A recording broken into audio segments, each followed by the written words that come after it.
अभी मैं पढ़ना स्टार्ट करता हूँ, आप लोग ध्यान से सुनिए। भगवान कृष्ण का साथी होने के कारण अर्जुन समस्त अज्ञान अविद्या से मुक्त था। लेकिन कुरुक्षेत्र के युद्ध स्थल में उसे अज्ञान में डाल दिया गया, ताकि वह भगवान कृष्ण से जीवन की समस्याओं के विषय में प्रश्न करे, जिससे भगवान उनकी व्याख्या मनुष्यों की भावी पीढ़ियों के लाभ के लिए कर दे और जीवन की योजना का निर्धारण कर दे। तब मनुष्य तद अनुसार कार्य कर पाएगा और मानव जीवन के उद्देश्य को पूर्ण कर सकेगा। भगवत गीता की विषय वस्तु में 5 मूल सत्यों का ज्ञान निहित है। सर्वप्रथम ईश्वर के विज्ञान की और फिर जीवों की स्वरूप स्थिति की विवेचना की गई है। एक ईश्वर है जिसका अर्थ है नियंता, दूसरे जीव है जो नियंत्रित है। यदि जीव यह कहे कि वह नियंत्रित नहीं अपितु स्वतंत्र है, तो वह पागल है। जीव सभी प्रकार से कम उसके बद्ध जीवन में तो नियंत्रित है ही। अतएव भगवत गीता की विषय वस्तु ईश्वर सर्वोच्च नियंता तथा जीव नियंत्रित जीवात्माओं से संबंधित है। इसमें प्रकृति, भौतिक प्रकृति, काल, समस्त ब्रह्मांड या भौतिक प्रकृति की प्राकट्य की कालावधि तथा कर्म कार्यकलाप की भी व्याख्या है।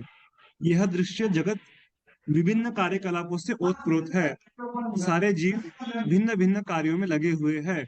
भगवत गीता से हमें अवश्य सीखना चाहिए कि ईश्वर क्या है, जीव क्या है, प्रकृति क्या है, दृश्य जगत क्या है, वह काल द्वारा किस प्रकार नियंत्रित किया जाता है और जीवों के कार्यकलाप क्या है।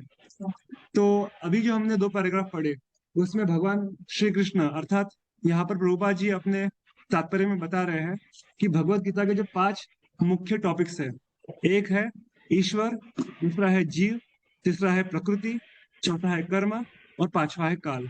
सो these are 5 major topics of Bhagavad Gita: ईश्वर, जीव, प्रकृति, काल और कर्म। तो इसमें जो काल है, इसमें जो कर्म है, कर्म ये टेम्पररी अर्थात अशाश्वत है, और बाकी जो चारों एलिमेंट्स है, ईश्वर, जीव, प्रकृति, काल, ये परमानेंट है। इसके बारे में श्रील प्रभुपाद जी आगे हमें और अच्छे से बताएंगे। ठीक है, नेक्स्ट अभिनीत प्रभु, यू कैन रीड। ओके, हरे कृष्ण प्रभु। हरे कृष्ण। भगवत गीता के इन 5 मूलभूत विषयों में ये स्थापित होता है कि परम भगवान अथवा कृष्ण अथवा ब्रह्म या परम नियंता अथवा परमात्मा, आप जो चाहे कह लें, सबसे श्रेष्ठ है। जीव गुण में परम नियंता के ही समान है। उदाहरणार्थ जैसा कि भगवत गीता के बाद के अध्यायों में बताया जाएगा, भगवान ब्रह्मांड में भौतिक प्रकृति के समस्त कार्यों के ऊपर नियंत्रण रखते हैं। भौतिक प्रकृति स्वतंत्र नहीं है, वह परमेश्वर के निर्देशन में कार्य करती है। जैसा कि भगवान कृष्ण कहते हैं, मयाध्यक्षेण प्रकृति ही सूयते सचराचरम। यह भौतिक प्रकृति मेरे निर्देशन में कार्य करती है। जब हम दृश्य जगत में आश्चर्यजनक घटनाएं घटती देखते हैं, तो हमें यह जानना चाहिए कि इस दृश्य जगत के पीछे एक नियंता है। बिना नियंत्रण के किसी चीज का प्रकट होना संभव नहीं है। नियंता को न मानना बचपना है। उदाहरणार्थ, एक बालक यह सोच सकता है कि मोटर कार अद्भुत होती है क्योंकि यह किसी घोड़े या पशु द्वारा खींचे बिना चल सकती है। किंतु एक समझदार व्यक्ति मोटर कार की अभियांत्रिक व्यवस्था से परिचित होता है। वह सदैव जानता है कि इस यंत्र के पीछे एक व्यक्ति, एक चालक होता है। इसी प्रकार परमेश्वर वह चालक है जिसके निर्देशन में प्रत्येक कार्य हो रहा है। भगवान ने जीवों को अपने अंश रूप में स्वीकार किया है, जैसा कि हम अगले अध्यायों में देखेंगे। सोने का एक कण भी सोना है, समुद्र के जल की एक बूंद भी खारी होती है।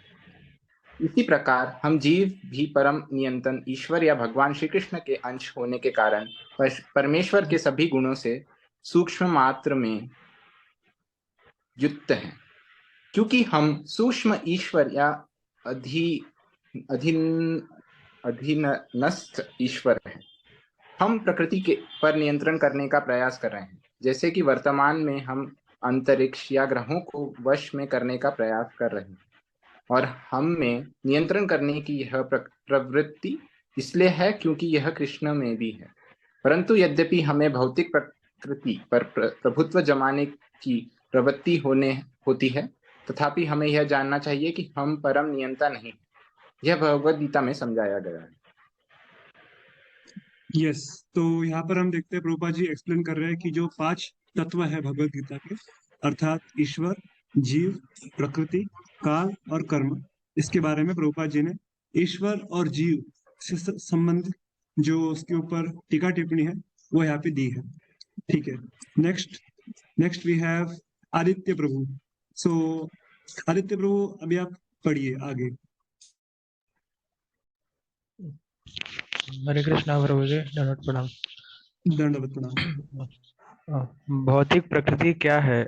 गीता में इसकी भी व्याख्या अपरा प्रकृति निकृष्ट प्रकृति के रूप में हुई है। जीव को परा प्रकृति उत्कृष्ट प्रकृति कहा गया है। प्रकृति चाहे परा हो या अपरा सदैव नियंत्रण में रहती है। प्रकृति स्त्री स्वरूपा है और वह भगवान द्वारा उसी प्रकार नियंत्रित रहती है जिस प्रकार पत्नी के कार्यकलाप अपने पति द्वारा। प्रकृति सदैव अधीन रहती है, उस पर भगवान का प्रभुत्व रहता है क्योंकि भगवान ही नियंत्रक हैं। जीव तथा भौतिक प्रकृति दोनों ही परमेश्वर द्वारा अधिशासित है एवं नियंत्रित होते हैं। गीता के अनुसार यद्यपि सारे जीव परमेश्वर के अंश हैं, लेकिन वे प्रकृति ही माने जाने चाहिए। इसका स्पष्ट उल्लेख भगवद गीता के 7वें अध्याय में हुआ है। अपरेयम इत त्वन्याम प्रकृतिम विधि में पराम जीवभूताम। यह भौतिक प्रकृति मेरे अपरा प्रकृति है, लेकिन इससे परे एक दूसरी प्रकृति है, जीवभूताम अर्थात जीव। भौतिक प्रकृति खुद 3 गुणों से निर्मित है, सत्वगुण, रजोगुण तथा तमोगुण। इन गुणों के ऊपर सनातन काल है और प्रकृति के इन गुणों के मेल से तथा सनातन काल के नियंत्रण व संयोग से अनेक कार्यकलाप होते हैं जो कर्म कहलाते हैं। ये कार्यकलाप अनादि काल से चले आ रहे हैं और हम सभी अपने कार्यकलापों कर्मों के फल स्वरूप सुख या दुख भोग रहे हैं। उदाहरणार्थ, मान लें कि मैं एक व्यापारी हूँ और मैंने अपनी बुद्धि द्वारा कठोर श्रम किया है और बैंक में बहुत धन संचित कर लिया है, तब मैं सुख को भोगता हूँ। किंतु मान लें कि यदि व्यापार में हानि से मेरा सब धन जाता रहा है, तो मैं दुख का भोगता हो जाता हूँ। उसी प्रकार जीवन के प्रत्येक क्षेत्र में हम अपने कर्म के फल का सुख या दुख भोगते हैं। यह कर्म कहलाता है। यस, तो यहाँ पर पिछले 2 पैराग्राफ में जो आदित्य प्रभु ने पढ़े, प्रभुपाद जी प्रकृति और कर्म इन दोनों की व्याख्या कर रहे हैं। तो अभी हम आगे देखेंगे, प्रभुपाद जी काल के बारे में बताएंगे। ईश्वर, जीव, प्रकृति, काल तथा कर्म, इन सब की व्याख्या भगवत गीता में हुई है। इन 5 में से ईश्वर, जीव, भौतिक प्रकृति तथा काल शाश्वत है। प्रकृति की अभिव्यक्ति अस्थायी हो सकती है, परंतु यह मिथ्या नहीं है। कुछ दार्शनिक कहते हैं कि भौतिक प्रकृति की अभिव्यक्ति मिथ्या है, लेकिन भगवत गीता या वैष्णवों के दर्शन के अनुसार ऐसा नहीं है। जगत की अभिव्यक्ति को मिथ्या नहीं माना जाता, इसे वास्तविक किंतु अस्थायी माना जाता है। यह उस बादल के सदृश है जो आकाश में घूमता रहता है, या यह उस वर्षा ऋतु के आगमन के समान है जो अन्न का पोषण करती है। जो ही वर्षा ऋतु समाप्त हो जाती है और बादल चले जाते हैं, त्यों ही वर्षा द्वारा पोषित सारी फसल सूख जाती है। उसी प्रकार यह भौतिक अभिव्यक्ति एक निश्चित अंतराल में होती है, कुछ काल तक रहती है और फिर लुप्त हो जाती है।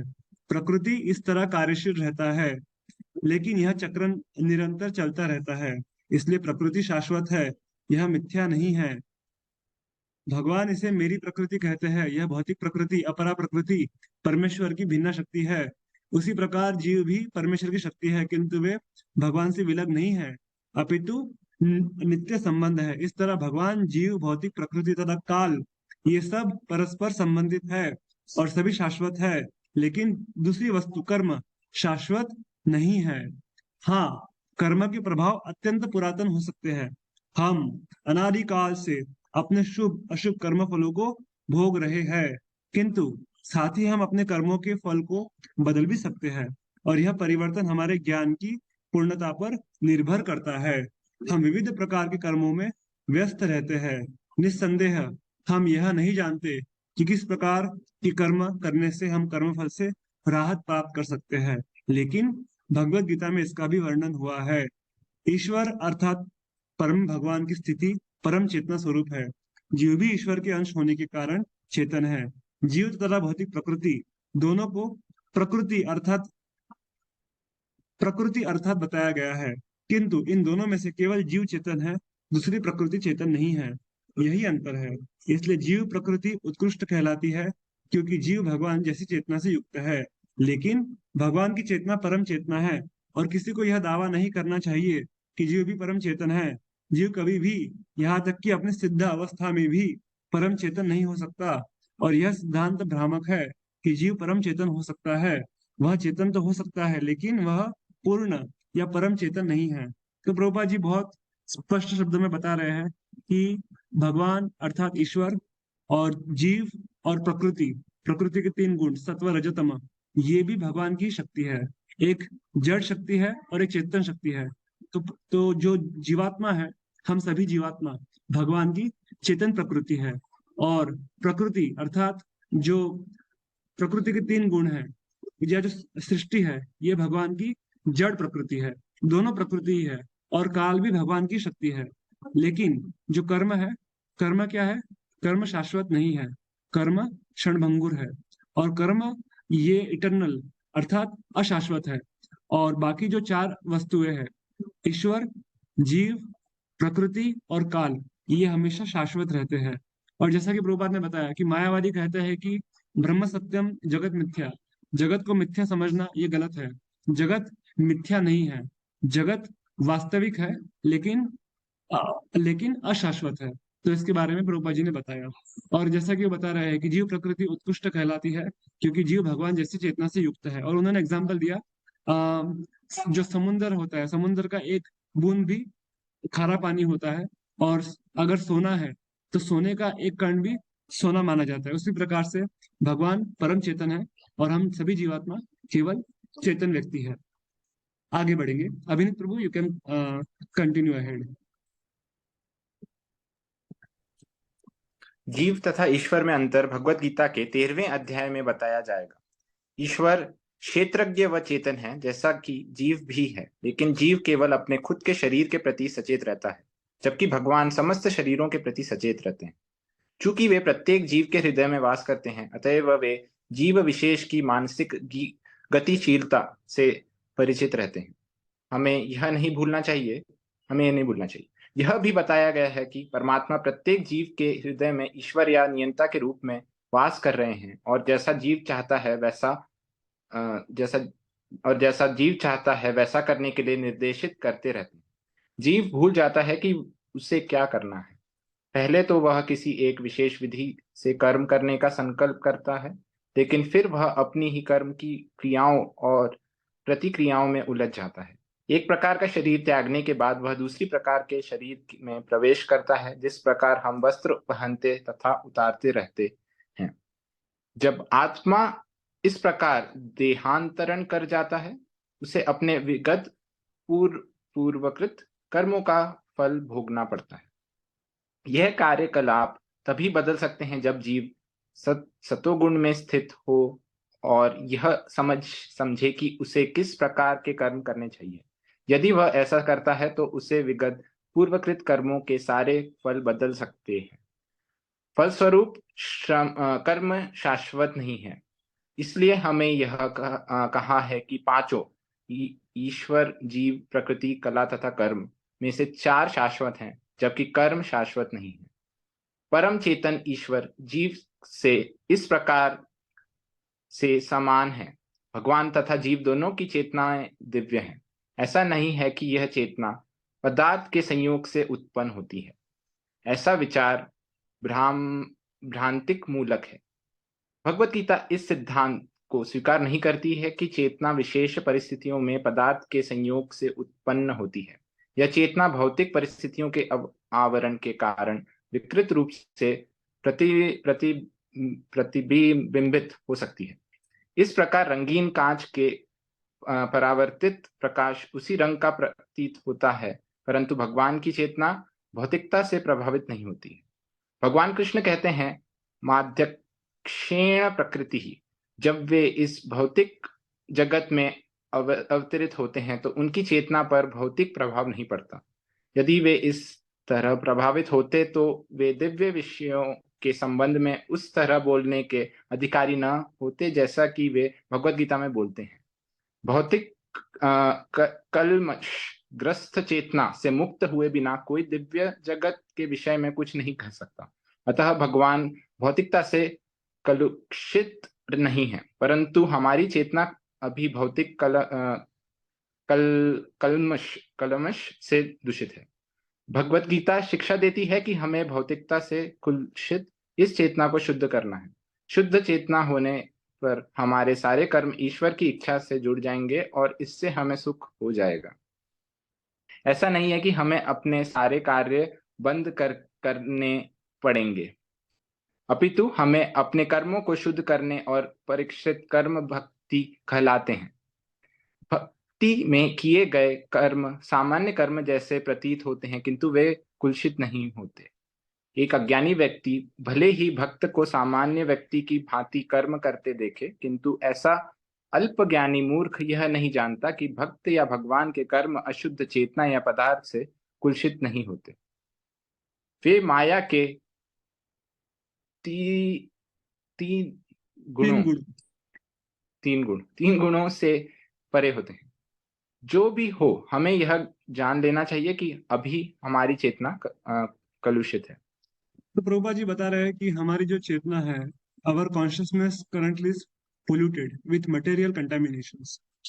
राग, द्वेष, काम, क्रोध, लोभ, ये जो हमारे हृदय के अंदर अनर्थ है, उससे हमारी चेतना कवर्ड अप हो गई है, पोल्यूटेड हो गई है। तो उसको प्यूरिफाई करने के बाद ही हम कृष्ण भावनामृत में आगे प्रगति कर सकते हैं। अभी हम आगे देखेंगे। So Aditya Prabhu, now you can read ahead. जब हम भौतिकता से कलुषित होते हैं तो हम बद्ध कहलाते हैं। मिथ्या चेतना का प्राकट्य इसलिए होता है कि हम अपने आप को प्रकृति का प्रतिफल उत्पाद मान बैठते हैं। यह मिथ्या अहंकार कहलाता है। जो व्यक्ति देहात्म बुद्धि में लीन रहता है वह अपनी स्थिति स्वरूप को नहीं समझ सकता। भगवत गीता का प्रवचन मनुष्य को देहात्म बुद्धि के जीवन से मुक्त करने के लिए हुआ था और भगवान से यह सूचना प्राप्त करने के लिए ही अर्जुन ने अपने आप को इस अवस्था में उपस्थित किया था। व्यक्ति को देहात्म बुद्धि के जीवन से मुक्त होना चाहिए।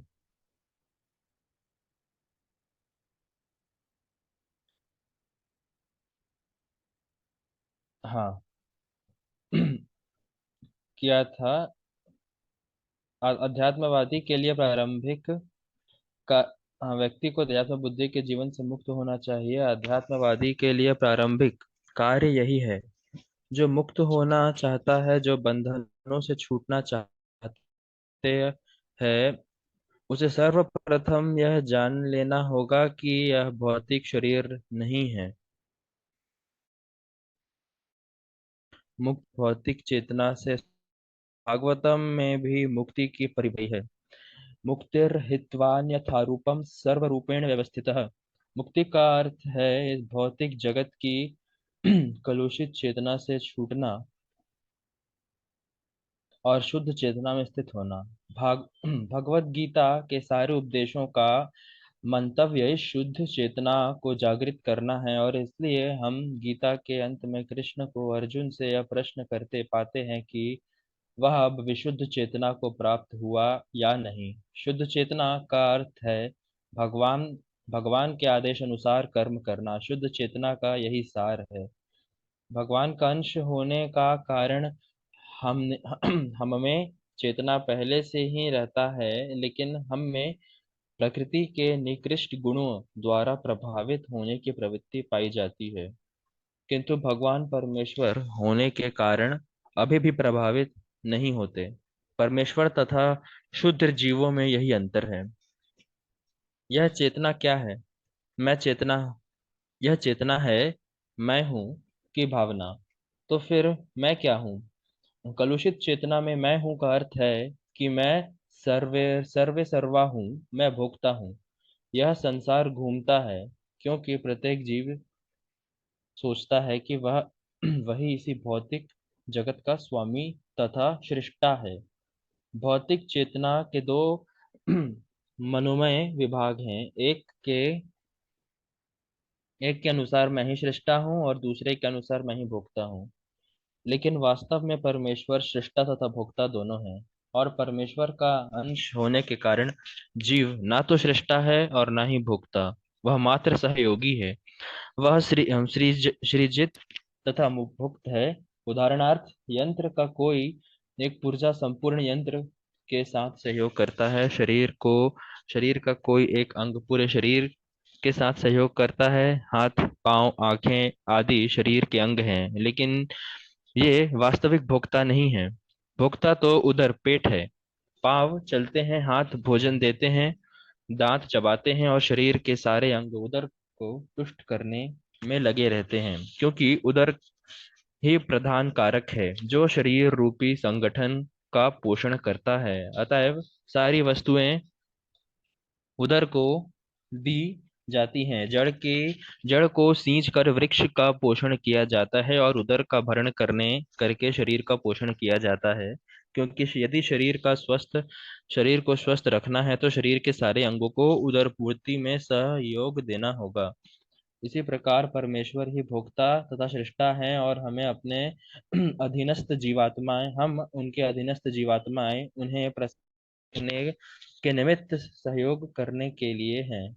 इस सहयोग में हमें लाभ पहुंचता है, ठीक वैसा ही जैसे उदर द्वारा गृहीत भोजन से शरीर के सारे अंगों को लाभ पहुंचता है। यदि हाथ की अंगुलियां यह सोचें कि वे उदर को भोजन न देकर उसे स्वयं ग्रहण कर लें तो उन्हें निराश होना पड़ेगा। सृजन तथा भोग के केंद्र बिंदु परमेश्वर हैं और जीव उनके सहयोगी हैं।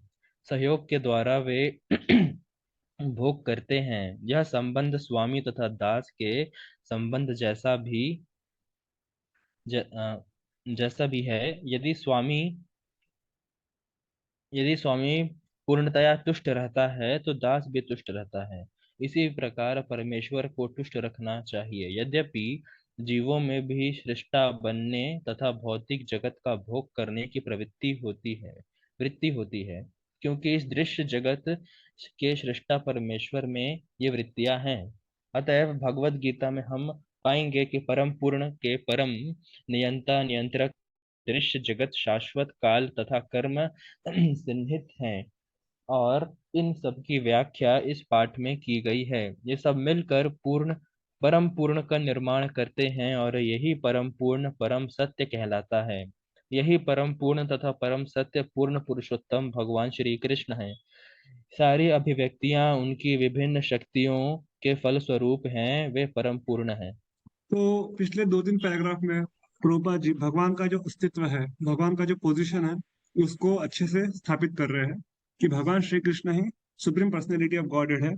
और जब जीवात्मा दास भाव में उनकी सेवा करता है तो वो समझेगा कि भगवान मेरे स्वामी है, मैं उनका दास हूँ, और उनकी सेवा करने से ही मैं संतुष्ट हो सकता हूँ। जैसे उन्होंने एग्जाम्पल दिया पेट का, जैसे अगर आप पेट को खाना खिलाओगे तो पूरे शरीर को पोषण मिलता है। और जैसे हम लोग एक पेड़ के वृक्ष की जड़ों में पानी सिंचित करते हैं तो सभी डालियां, सभी पत्तों और सभी फूलों को पोषण मिलता है। उसी प्रकार अगर हम भगवान की भक्ति करेंगे तो पूरे ब्रह्मांड में जितने भी देवी देवता है, जितने भी प्राणी हैं, जीव जंतु है, जीवात्मा है, सभी हमसे संतुष्ट और प्रसन्न हो जाएंगे। तो ये हमें समझना आवश्यक है कि सब कुछ भगवान से आता है और भगवान की सेवा करना ही जीवात्मा का परम कर्तव्य है। आगे बढ़ेंगे, अभी हमारे पास 7 मिनट बाकी है, हम लोग 7 मिनट में इसको पूरा करने का प्रयास करेंगे। भगवत गीता में यह भी बताया गया है कि निर्विशेष ब्रह्म भी परम पूर्ण पुरुष के अधीन है। ब्रह्मणो ही प्रतिष्ठा हम। ब्रह्म सूत्र में ब्रह्म की विशद व्याख्या सूर्य की किरणों के रूप में की गई है। निर्विशेष ब्रह्म पूर्ण पुरुषोत्तम भगवान का प्रभामय किरण समूह है। निर्विशेष ब्रह्म पूर्ण ब्रह्म की अपूर्ण अनुभूति है और परमात्मा की धारणा भी उसी तरह है। 15वें अध्याय में हम यह देखेंगे कि भगवान पुरुषोत्तम इन दोनों निर्विशेष ब्रह्म तथा परमात्मा की आंशिक अनुभूति से ऊपर है। पूर्ण पुरुषोत्तम परमेश्वर को सच्चिदानंद विग्रह कहा जाता है। ब्रह्म संहिता का शुभारंभ इस प्रकार से होता है। ईश्वर परमः कृष्ण सच्चिदानंद विग्रह अनादिरादिर गोविंद सर्व कारण कारणम। गोविंद या कृष्ण सभी कारणों के कारण है, वे ही मूल कारण है और सच्चित आनंद की रूप है। निर्विशेष ब्रह्म उनके सत शाश्वत स्वरूप की अनुभूति है।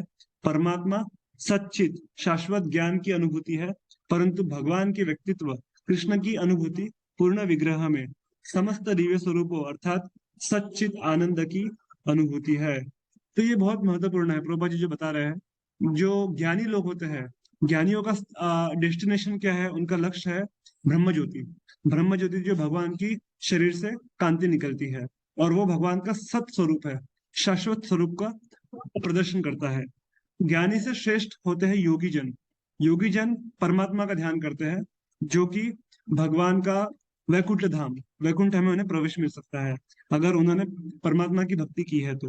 वो भगवान के सच्चित का लक्षण है। और जो भक्त जन होते हैं वो गोलोक वृंदावन प्रवेश करते हैं, जो भगवान का आनंद स्वरूप है, आनंदमय जगत। तो वो सच्चित आनंद है, भगवान की पूर्ण अनुभूति हमें गोलोक वृंदावन में प्राप्त होती है, जो कि एक भक्त का लक्ष्य होता है। और यहाँ पर एग्जाम्पल दे रहे प्रभुपाद जी सूर्य का। तो जैसे सूर्य में 3 अलग अलग डिविजन्स है। एक होता है सन रेज, सूर्य की किरणें। एक होता है सूर्य का प्लैनेट, सूर्य ग्रह। और एक होता है सूर्य नारायण, जो सूर्य का स्वामी है, जो सूर्य का कंट्रोलर है। तो सन रेज, सूर्य किरण, ये ब्रह्म ज्योति से तुलना की गई है, जो कि ज्ञानियों का स्तर है। सूर्य ग्रह जो होता है, सन ग्लोब, इसे परमात्मा से तुलना की गई है। और सूर्य नारायण कौन है, ये इसकी तुलना भगवान से की गई है। तो प्रभुपाद जी एग्जाम्पल हमेशा देते हैं सन प्लैनेट का। तो इससे हम ध्यान में रख सकते हैं सच्चित आनंद, जो कि भगवान की पूर्ण अनुभूति है, वह भक्त को प्राप्त होती है। अल्पज्ञानी लोग परम सत्य को निर्विशेष मानते हैं, लेकिन वे दिव्य व्यक्ति है और इसकी पुष्टि समस्त वैदिक ग्रंथों में हुई है। नित्यो नित्यानाम चेतन चेतनानाम कठोपनिषद में बताया गया है। जिस प्रकार हम सभी व्यष्टि व्यक्ति जीव है और हम सबका अपना अपना व्यक्तिगत अस्तित्व है, उसी प्रकार परम सत्य भी अंततः एक व्यक्ति है और भगवान के व्यक्तित्व की अनुभूति उनके पूर्ण स्वरूप में समस्त दिव्य लक्षणों की ही अनुभूति है। परम पूर्ण रूप विहीन निराकार नहीं है। यदि वे निराकार है या वे किसी अन्य वस्तु से कम है, तो वे सर्वथा पूर्ण नहीं हो सकते। जो सर्वथा पूर्ण है उसे हमारे लिए अनुभव गम्य तथा अनुभवातीत हर वस्तु से युक्त होना चाहिए, अन्यथा वह पूर्ण नहीं हो सकता। तो प्रभुपाद जी बता रहे हैं कि जो परम पूर्ण है वो किसी भी प्रकार से निराकार नहीं है, उनका साकार स्वरूप है, जिन्हें हम सच्चिदानंद विग्रह कहते हैं। ठीक है। सो लास्ट 2 पैराग्राफ्स अभिनीत प्रभु आप पढ़िए, उसके बाद हम लोग टॉप करेंगे। परम पूर्ण अर्थात भगवान में अपार शक्तियां हैं।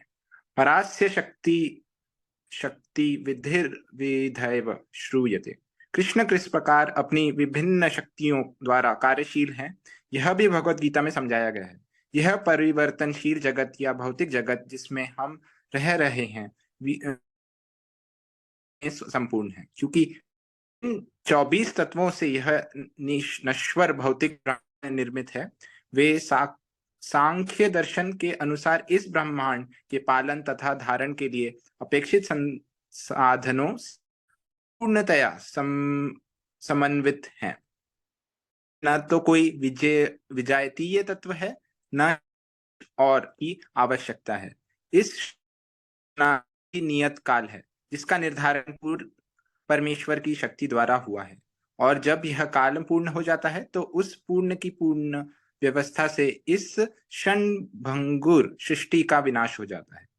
लघु पूर्ण इकाइयों अर्थात जीवात्माओं के लिए इसी पूर्ण सुविधा प्राप्त है कि वे पूर्ण की प्रतीति करें, और अगर किसी भी प्रकार की अपूर्णताओं का अनुभव किया जाता है तो वह पूर्ण के बारे में ज्ञान की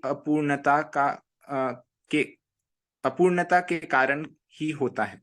इस प्रकार भगवत गीता में वैदिक विद्या का पूर्ण ज्ञान पाया जाता है। सारा वैदिक ज्ञान अमोघ अच्युत है और हिंदू इस ज्ञान को पूर्ण तथा अमोघ मानते हैं। उदाहरणार्थ गाय का गोबर एक पशु का मल है और स्मृति या वैदिक आदेश के अनुसार यदि कोई पशु के मल का स्पर्श करता है तो उसे शुद्ध होने के लिए स्नान करना पड़ता है।